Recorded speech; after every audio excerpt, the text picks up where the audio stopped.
साथियों नमस्कार, जय भगवान विश्वकर्मा। आज हम आप लोगों के सामने जब रूबरू हो रहे हैं, बात कर रहे हैं, तो हमारे साथ पंडित गोपाल शर्मा जी हैं और ये आप महाराजगंज से हैं। उसके बाद पंडित राजकुमार आचार्य जी हैं, आप कुशीनगर से हैं। इसी के साथ संतोष कुमार शर्मा जी हैं जो श्री आदिदेव विराट विश्वकर्मा ट्रस्ट के अध्यक्ष हैं। आज हम आप लोगों से समाज के बारे में कुछ चर्चा करेंगे। समाज मतलब विश्वकर्मा समाज के बारे में, विश्वकर्मा वंशीय समाज के बारे में।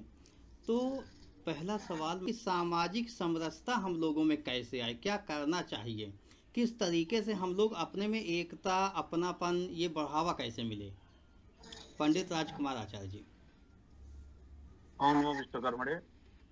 पंडित जी, हमारा समाज बहुत पहले से समृद्ध एक समाज रहा है। हम बीच में आकर हम लोग आपस में अपना तालमेल खो दिए। कोई बढ़ई हो गया, कोई लोहार हो गया, कोई कुछ हो गया, जबकि हम बढ़ई लोहार सुनार थे नहीं थे। हम एक शुद्ध वैदिक ब्राह्मण थे और हमारे बीच में गोत्रांतर शादियां हुआ करती थी और इसी की वजह से हम लोग काफी समृद्धि थे। हम पांचों भाइयों में एकता बनी रहती थी, जिसका कारण कालांतर में आते आते न जाने किस कुरीति की प्रथा के कारण इस तरह का माहौल बन गया कि जो हम अपने ही समाज में एक ही जगह विवाह शादी करना चालू कर और जिसका कारण हुआ कि हम पीछे। मैं समाज से अपने पांचों भाइयों से अनुरोध करता हूँ कि आप सब गोत्रांतर शादी करने की कृपा करें, क्योंकि पंचांग में मुख्य रूप से लिखा हुआ है समान गोत्रे न विवाह। समान गोत्र में कभी विवाह नहीं किया जाता है। क्यों? उस पंचांग में बताया गया है कि समान गोत्र से विवाह करने में जो पुत्र या पुत्री उत्पन्न होती है वह चांडाल की समान होती है। ऐसा मैं नहीं पंचांग में लिखा, क्योंकि एक कारण और भी है। अगर हम अपने गोत्रांतर शादियां करेंगे तो हमारी पकड़ बहुत लंबी होगी। हमें पांचों भाइयों को एक साथ मिल बैठकर विचार विमर्श करने का अवसर मिलेगा इसी के माध्यम से, और हम लोग अपने विश्वकर्मा समाज को बहुत आगे लेकर चले गए, क्योंकि हम लोग आगे से ही हम लोग विशुद्ध रूप से ब्राह्मण। शास्त्र ने कहा है विश्वकर्मा को ले जाता गर्भ ब्राह्मण तो निष्ठता। विश्वकर्मा कुल में अगर कोई भी व्यक्ति है तो वह गर्भ में ही ब्राह्मण है, ऐसा निश्चित है। अन्य जातियों के विषय में ऐसा कहीं नहीं कहा गया है कि वह ब्राह्मण है। कुछ लोगों के लिए कुछ शब्द प्रयोग किए गए हैं वेदों में। शास्त्रों के अंतर्गत जन्मना जायते शूद्रश्च,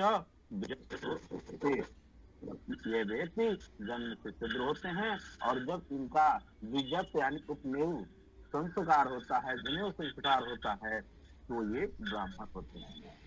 जबकि विश्वकर्मा ब्राह्मण के विषय में अलग चीजें हैं जो मैं आपको हम लोग दो विषय पर बहुत ही गंभीरता से विचार करें। एक गोत्रांतर शादी करने की और दूसरा अपने समाज के ब्राह्मण को सम्मान करने की। अपने समाज के ब्राह्मण को ही कोई भी कर्म कांड, कोई भी चीज हो अपने समाज के ब्राह्मण से कराएंगे तो जो सही चीज होगा वह ब्राह्मण आपको बताएगा, आपका ब्राह्मण आपको बताएगा। एक चीज और सत्य है, जिस जाति का, जिस धर्म का ब्राह्मण मर गया उसका समाज मर गया, ऐसा शास्त्र कहा। इसलिए आप लोग अपनी जातियों में, हम लोग 5 भाई हैं, इन 5 में गोत्रांतर शादी करें और अपने ब्राह्मण का सम्मान करें। अपने ब्राह्मण को इनका सम्मान करते हुए इनको एक चीज और भी ध्यान रखें, ब्राह्मण जो होता है बहुत त्याग करने के बाद ये सारी जानकारी इकट्ठा करता है और समाज को देता है कि हम कहाँ से कहाँ पे आए, क्या क्या किए। इस चीज को आप लोग ध्यान में रखते हुए मैं अपनी बात को यही रोकता हूँ और नहीं, अभी उम्मीद करता हूँ एक कि सवाल इसमें रह गया। मैं एक जानकारी और चाहूँगा। आपने कहा पांचों भाई दूसरी गोत्र में शादी करें, मतलब सेम गोत्र में नहीं। तो आप क्या हाँ ये अब कहना चाहते हैं कि जैसे हमारे यहाँ लौह इंजीनियर या लौहकार होते हैं, काश्तकार होते हैं, तो क्या लौहकार में भी तो अलग अलग गोत्र होती हैं? जी गोत्र तो है, गोत्र लौहकार में भी, जी। लेकिन लौहकार जो है लौहकार में शादी न करें। अच्छा, आपके कहने का मतलब हुआ कि लौहकार लौहकार में न करे, काश्तकार काश्तकार में न करे। काश्तकार में होगा। अच्छा, ठीक है, आपकी ये बातें तो सही हैं। अभी लेकिन जो सामाजिक परिस्थितियां हैं, जी सामाजिक परिस्थितियां तो ये देखिए, हम वास्तविकता से मुंह नहीं मोड़ सकते। तो अभी जो जी स्थितियां हैं सामाजिक, हम लौहकार आपस में ही दो लोग नहीं बैठ पा रहे हैं। जब तक हम एक साथ बैठेंगे नहीं, एक गिलास पानी नहीं पिएंगे साथ बैठ के, हमारे आपके विचार नहीं मिलेंगे, शादी तो हमें लगता है बहुत दूर की बात हो गई। तो आपको क्या इसीलिए तो सहज मैंने लगता कहा है? है आपको, जी। इसीलिए मैंने इस बात को कहा है कि आप अपने ब्राह्मण का सम्मान करें, तो आपका ब्राह्मण बताएगा ना कि आपके अपने ही गोत्र में शादी करने से आपका विकास रुक जाएगा, आपका ज्ञान छोटा हो जाएगा। अच्छा, जब एक आप अपने ब्राह्मण की बात सुनेंगे तो आप मतलब अपने समान गोत्र में विवाह नहीं करते। अच्छा आचार्य जी, आपने एक बात और कही थी कि ये पांचों लोग जन्म से ब्राह्मण होते हैं, जी पांचों जातियों के। तो ऐसा जी कब से हुआ, क्या कोई अंदाजा आपके है किस काल से, जो इनका ये स्पेशल जो इनमें क्वालिटी होती थी, जी। वो कैसे लोहार और बढ़ई कर्म में ही बदल गई?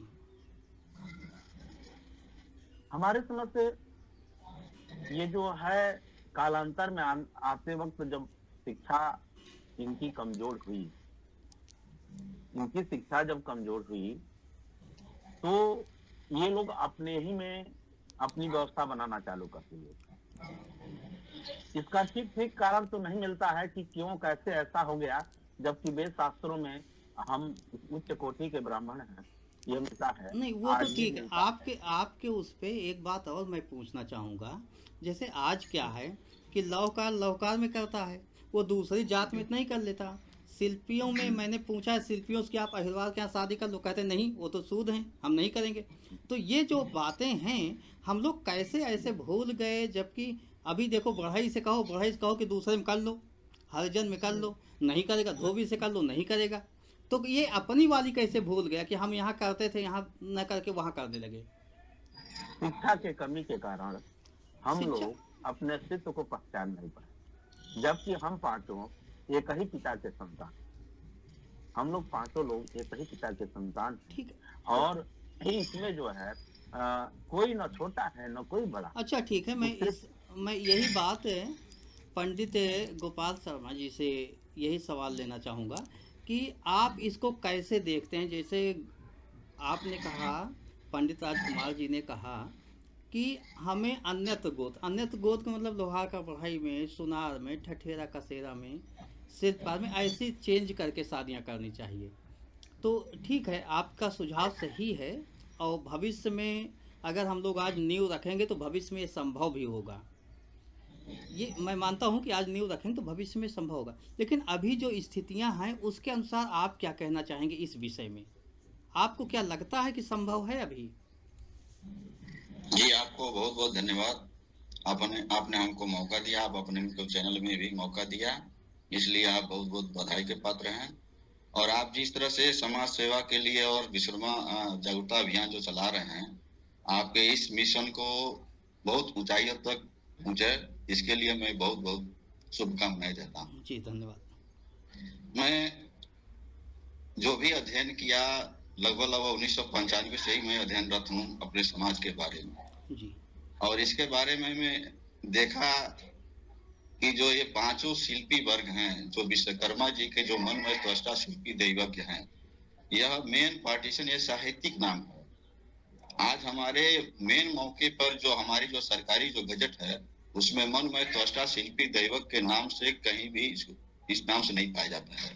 जी। जो भी ये नाम पाया जाता है, ये आजीविका के आधार पे जो जातियां बनी, जैसे लोहे से संबंधित जो कार्य किए वो लौहकार हो गए, जो काष्ठ से जो लकड़ी से जो कार्य किए वो काष्ठकार हो गए, जो शिला से जो मतलब पत्थर से या जो शिला से जो कार्य किए वो शिल्पकार हो गए, जो ताम्र से जो धातु जो मिट्टी के धातुओं से जो कार्य किए, जैसे ताम्र हो गया, जैसे पीतल हो गया, कांसा हो गया, ऐसे लोग त्वष्टा हो गए, ताम्रकार हो गए।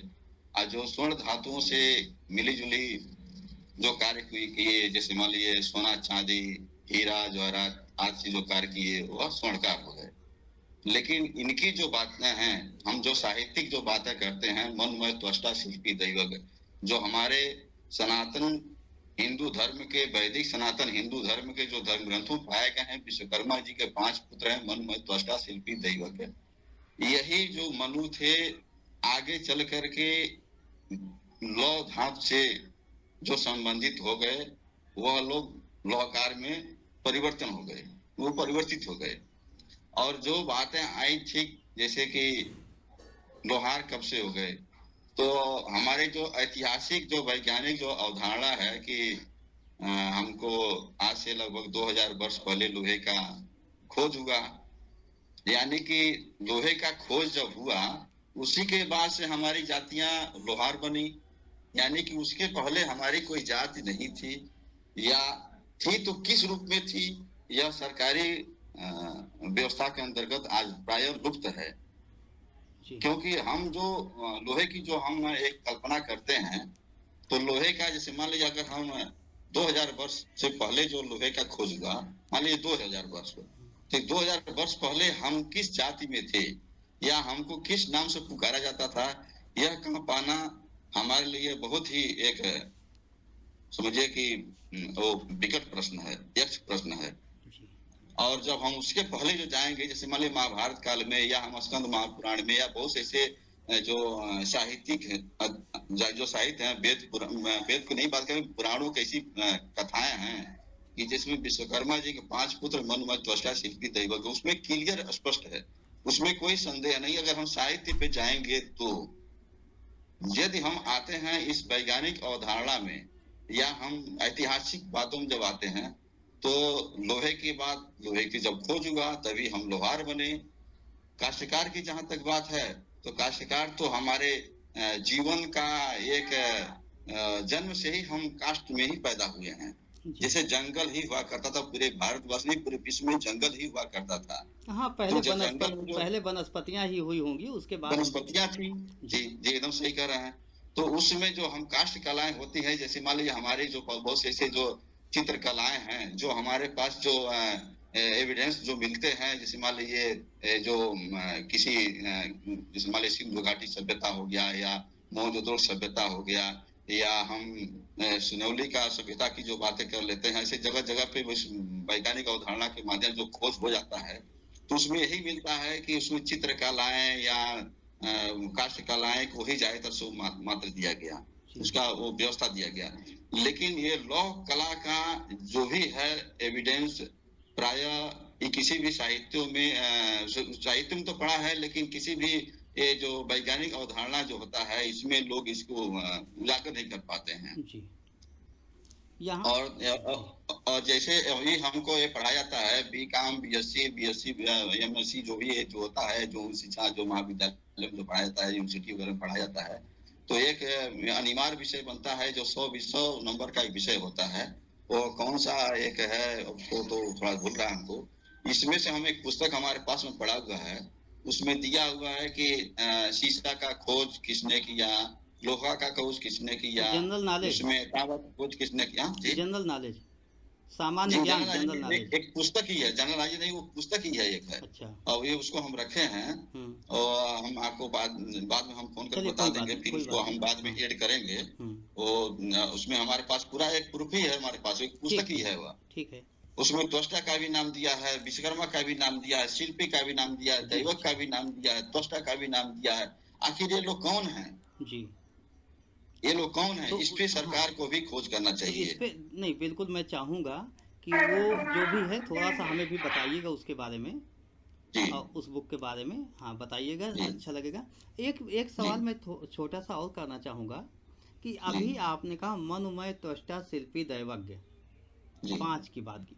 मन का मतलब सामान्य जो जानकारियों में होता है हम लोगों के पास, कि मनु का मतलब लौहवंशी, लोहे का काम करने वाले, मय का मतलब लकड़ी का काम करने वाले, त्वष्टा का मतलब होता है ठठेरा कसेरा वर्ग हो जाता है, शिल्पी हाँ शिल्पी में पत्थर का काम करने वाले, दैवज्ञ स्वर्णकार होता है।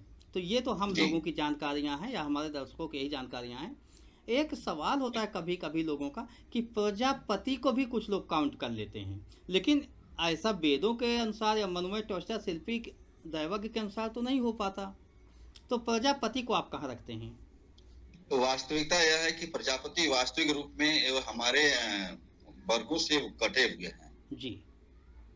कोई भी प्रजापति ये नहीं कहता है, हम पूरे भारत के किसी भी कोने में चले जाएं तो ऐसा कोई कुम्हार ये नहीं कहता है, किसी भी प्रदेशों में कुम्हार ये नहीं कहता है कि हम पूर्ण रूप से हम विश्वकर्मा हैं। जी। स्वर्णकार हमारे उत्तर प्रदेश में कहीं यदा कदा कह देते हैं कि हम विश्वकर्मा परिवार से हैं, लेकिन वही हम दक्षिण भारत में जाते हैं तो विश्वकर्मा समाज के नाम पर वही उन्हीं का अग्रणी भूमिका है। हाँ, जैसे उत्तर भारत में लौहकार और काष्ठकार की है, ऐसे दक्षिण भारत में स्वर्णकार की स्वर्णकार। जी जी जी, एकदम सही कर रहे हैं। जी जी। तो मान लीजिए अब हमारे उत्तर प्रदेश में कटे हुए हैं, बिहार में कटे हुए हैं, लेकिन दक्षिण भारत में सबसे प्रमुख भूमिका उन्हीं का है, दैवज्ञों का। जी, दैवज्ञ। तो अब हम तीन हो गए। अब चौथी की बात है जो शिल्पी का। तो शिल्पी का बात यही है कि शिल्पी के बहुत से लोग ऐसे हैं जो हमारे जो संवैधानिक व्यवस्था के अंतर्गत में जो जातियां बनी, वो जातियों में शिल्पी जो नाम दिया गया वह काफी वो डिफरेंस है। हमारे साहित्य जो शिल्पी हैं और ये जो आज के जो शिल्पी हैं उनसे काफी डिफरेंस दिखता है। और जो ताम्रकार वाले हैं, तो ताम्रकार वाले में जो ठठेरा कसेरा हैं, तो वैसे दंत कथाओं में लोग कह देते हैं कि हम विश्वकर्मा परिवार से हैं, लेकिन बहुत से लोग दंत कथाओं में भी कहते हैं कि हम हैया क्षत्रिय हैं। अच्छा, आपने एक बात कही है, जैसे ठठेरा की बात हुई, अभी मैं कुछ लोगों से मुलाकात किया हूँ यहीं लखनऊ में, ठठेरा वंशियों से। उनसे जैसे ही मैंने पहला सवाल किया, आप क्या ठठेरा हो, कौन से ठठेरा हो, कौन से ठठेरा हो, मेरा सवाल मतलब एक अलग टाइप का सवाल था, कौन से ठठेरा हो। उन्होंने साफ कहा विश्वकर्मा वंशी। तो ये तो विश्वकर्मा वंशी, लेकिन आपने एक नाम लिया है वंशी। तो ये है वंशी की मान्यता कहाँ से, कुछ इसके बारे में प्रकाश डाल पाएंगे? अब देखिए, उसमें तो हम उसमें जो यूट्यूब में उनका हम देखे हैं वंश परिचय का। जी। तो वंश परिचय में जो देखे हैं उनका हैया क्षत्रिय का वंश परिचय में जो देखे हैं, उनमें हमको ये नहीं लग रहा है कि हमारे विश्वकर्मा परिवार से वो है, लेकिन हमको ये लगता है कि हैया जो वंशी हैं वो कई रूपों में पाए जाते हैं। जैसे एक राजपूत है, राजपूत में क्षत्रिय भी होते हैं, राजपूत में विश्वकर्मा भी होते हैं। जी। क्योंकि हम देखे हैं, जैसे कि हमारे हैं एक एम के राजपूत, हमारे एक हम कार्यक्रम कराए थे महाराजगंज में, बहुत बड़ा कार्यक्रम कराए थे, वो एक तरह से सम्मेलन टाइप का। तो एक एम के राजपूत हैं करके जो स्वर्णकार से हैं, दिल्ली के रहने वाले हैं। वह एक संस्थान भी चलाते हैं और आप उनको जानते भी होंगे। हाँ, बिल्कुल जानता हूँ, समझ रहे ना। और वह विश्वकर्मा शोध संस्थान भी शायद चलाते हैं जी। और वह हैं स्वर्णकार, लेकिन वो नाम लिखते हैं महेंद्र कुमार राजपूत। नहीं, देखो टाइटल लिखना तो एक अलग बात हुई, टाइटल तो कोई कुछ भी लिख ले जी। वही सरनेम की ही बात बोल रहे हैं। इसी तरह से जैसे मान लीजिए अभी आज के समय में क्या होता है विश्वकर्मा जी, कि अभी हमारे बहुत से ऐसे लोग विश्वकर्मा परिवार से हैं, जैसे मान लीजिए चाहे वो लोहार हो चाहे वो बढ़ई हो। अभी एक नया एक चल रहा है वो अम्बेडकरवादी वाला व्यवस्था, जिसमें वो लोग विश्वकर्मा अपने आप को सरनेम लिखते हैं और देवी देवताओं का विरोध करते हैं और मंदिरों का विरोध करते हैं, और हैं अम्बेडकरवादी बन गए हैं और अपने आप को बौद्धिस्ट सिद्ध करना चाह रहे हैं। अगर ये कल के लिए अगर वो इतिहास उनका अगर उनको देखा जाएगा, अगर कल के लिए वो अपने रिलीजन में हिंदू न लिख करके और बौद्ध लिख दें, तो ये बताइए उनको कैसे पकड़ा जाएगा कि हमारे हिंदू हैं कि बौद्ध हैं? देखिए, अभी तक तो जो मैं समझता था, मैं व्यक्तिगत की बात करूं, मेरी जो समझ है कि जो लोग मूर्तियों की पूजा करते हैं, भगवान विश्वकर्मा में आस्था रखते हैं, पैतृक रूप से हम लोग वो काम करते हैं संबंधित धातुओं का, हमारे रिश्तेदार भी वही धातुओं का काम करते हैं।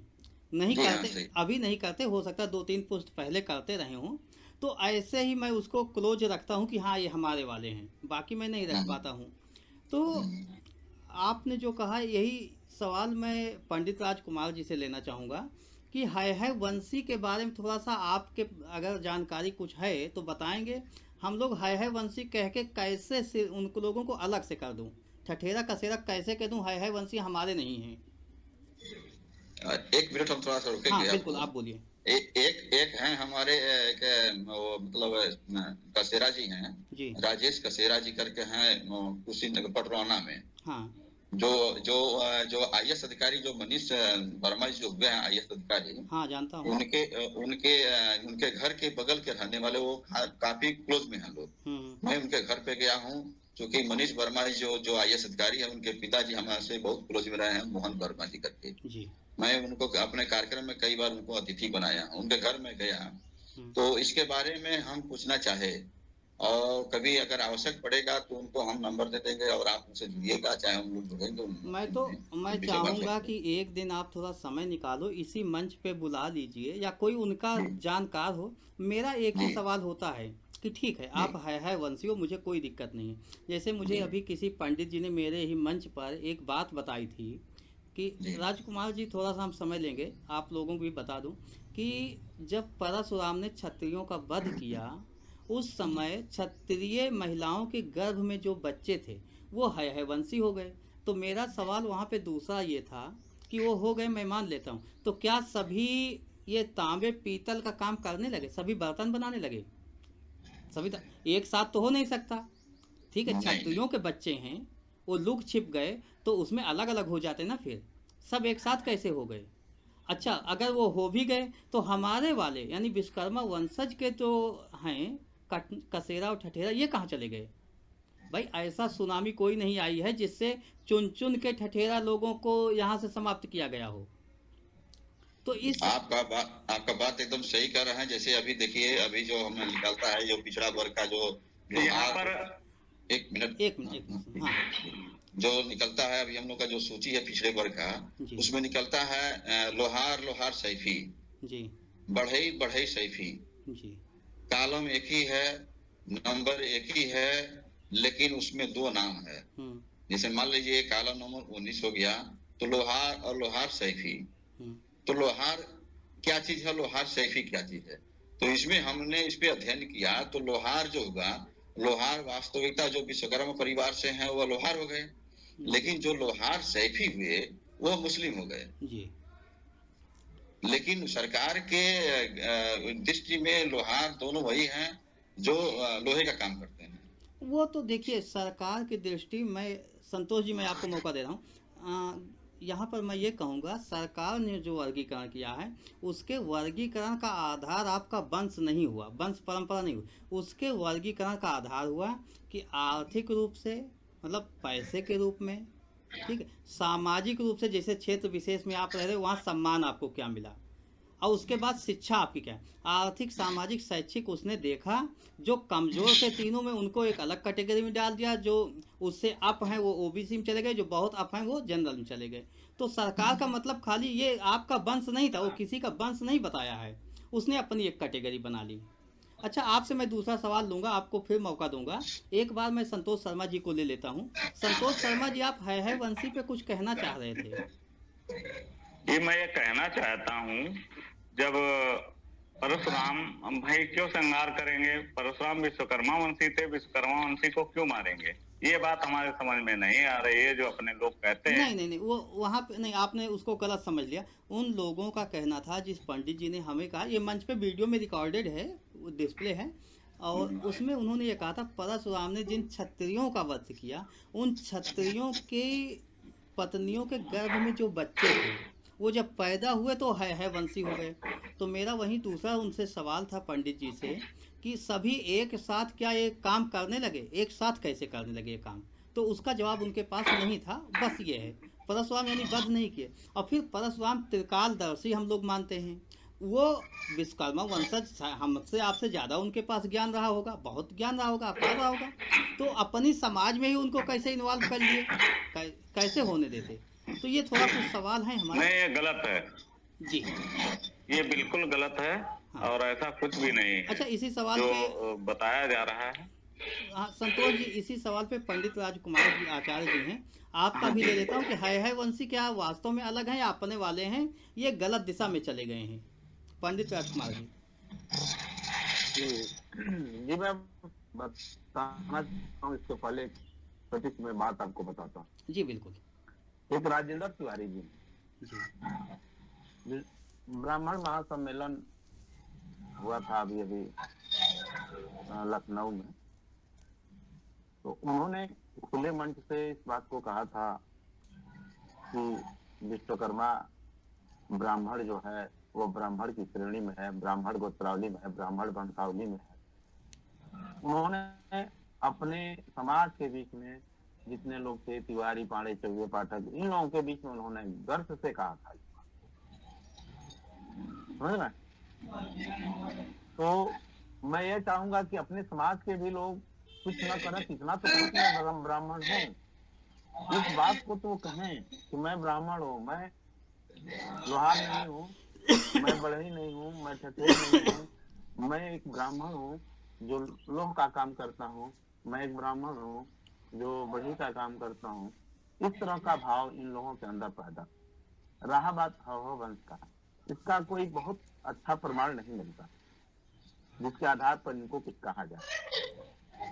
तो क्या आप क्या इधर आएंगे? मेरा जो मत है कि है वंशी कुछ है ही नहीं है वंशी गलत दिशा में चले गए। हमारे लोग हैं, हमारे भाई बंधु हैं जो गलत दिशा में चले गए, उनको गुमराह कर दिया गया। क्या आप इससे सहमत होंगे?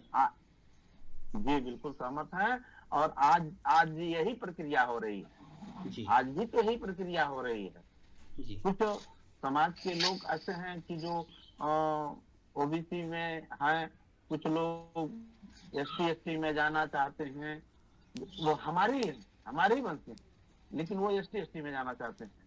कोई ओबीसी में, कोई जो है सवर्ण में जाना चाहता है, लेकिन मूलतः यह व्यक्ति सवर्ण है ही है। अपने मूल स्वभाव के लोग नहीं जान पाए और इसी के कारण इधर से उधर ये लोग विचलित हो रहे हैं। नहीं पंडित जी SC ST OBC एक कैटेगरी हो गई, वो तो सरकार की व्यवस्था है लोगों को अप करने का। जैसे संविधान बना तो वहाँ SC ST OBC थी, आज एक नई रेखा बन गई, गरीबी रेखा की लाइन, गरीबी रेखा लाइन बनी है। लाल कार्ड और पीला कार्ड बना गया है। आज लाल कार्ड और पीला कार्ड जी।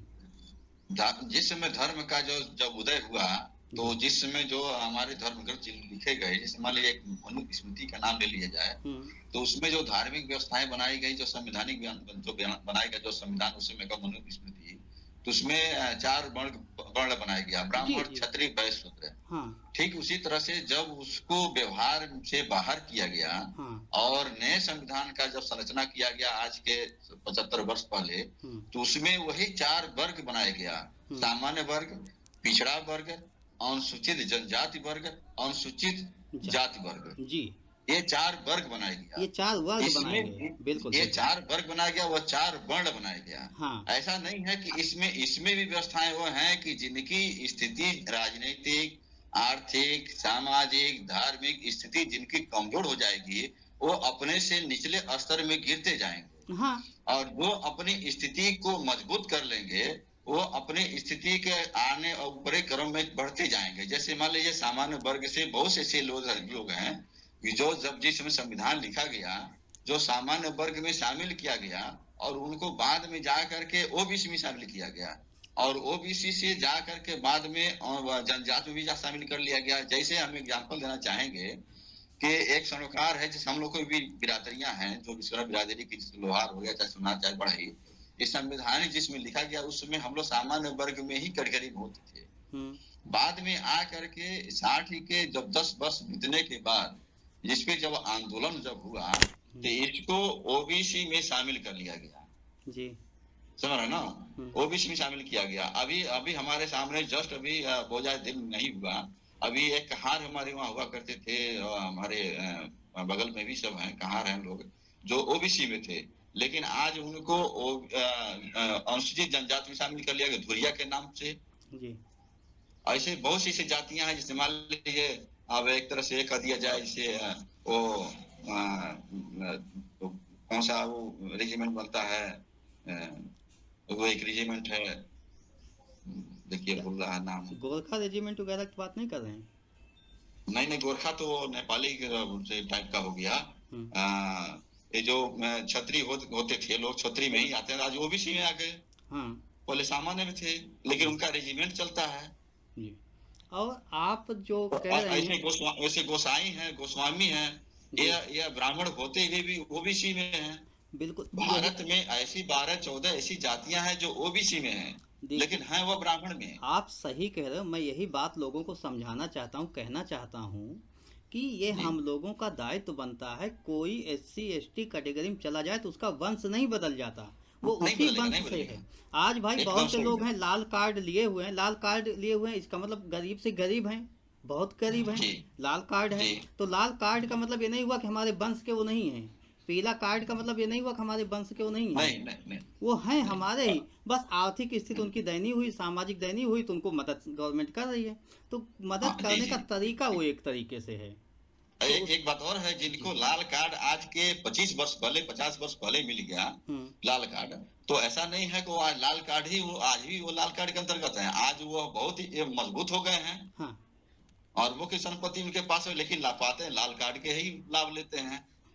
वो ये भी बात है ना। हाँ बिल्कुल वो लेते हैं, वो उनका गलत है। जैसे जैसे क्रिमिलेयर जो बनाया गया, हाँ, क्रीमी लेयर क्रिमिलेयर इसीलिए क्यों बनाया बनाया गया? क्रिमिलेयर इसीलिए बनाया गया, जिनके घर पे A ग्रेड के अधिकारी हो जाएंगे हम्म, उनके बच्चे क्रिमिलेयर से बाहर हो जाएंगे, हाँ लेकिन इसका लाभ किसको मिला?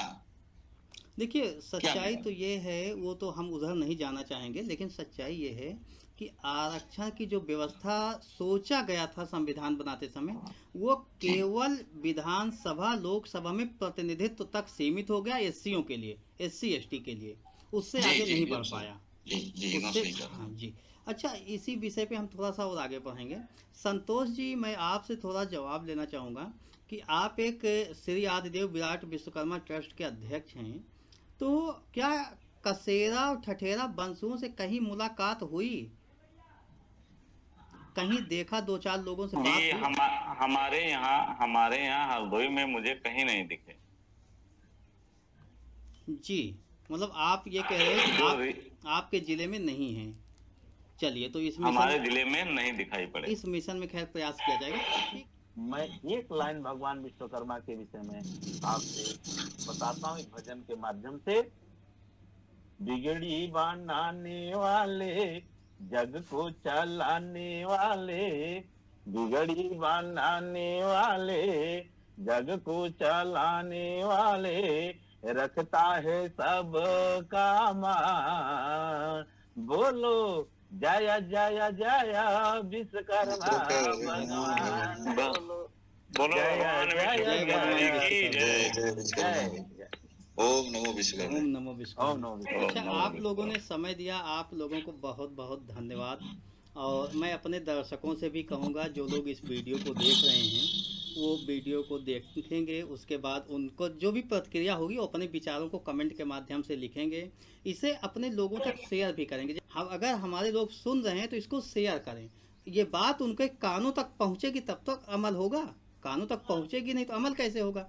तो आप अगर कुछ नहीं कर सकते हो तो अपने रिश्तेदारियों में चाचा ताऊ मामा नाना नानी मौसी मौसा, यहाँ तक तो आप शेयर कर ही सकते हो। तो ऐसे शेयर करके विचारों को आगे आप लोग पहुँचाने का काम कीजिए। ये मैं अवश्य कहूँगा कि इसी तरीके से हमारे समाज के बारे में लोग जानेंगे। हमारे जो पंडित लोग हैं, आचार्य लोग हैं या समाज के लोग हैं, जब वो ऐसा कुछ हमारे मंच पे आकर बोलते हैं तो उनके विचारों को आगे बढ़ाने का भी आप लोग काम करें। और अगर इन लोगों से कोई सवाल भी हो तो आप लोग अवश्य पूछिएगा। अगले बार जब हम इन लोगों से मुलाकात करें तो वो सवाल इन लोगों के सामने रखेंगे भी। आप सभी को बहुत बहुत धन्यवाद। और आप तो अरविंद जी, आप आपको कोटि कोटि धन्यवाद इस जी कार्य के लिए। और मैं निवेदन करता हूं भगवान विश्वकर्मा से कि आपको सदा चिरंजीवी बनाए रखें और आपको इस कार्यों में और अधिक बहुत दूरी तक लेकर। जी, आपको धन्यवाद। और आशा करता हूं कि आप लोग पुनः कभी जब ज़रूरत हुई समाज के लोगों को तो समय निकालेंगे, या किसी विषय पर हम भी चाहेंगे तो बिल्कुल, इनवाइट करें तो आप लोग बिल्कुल, समय बिल्कुल। निकालिएगा। जी संतोष जी, कोई संदेश आप देना चाहते हैं?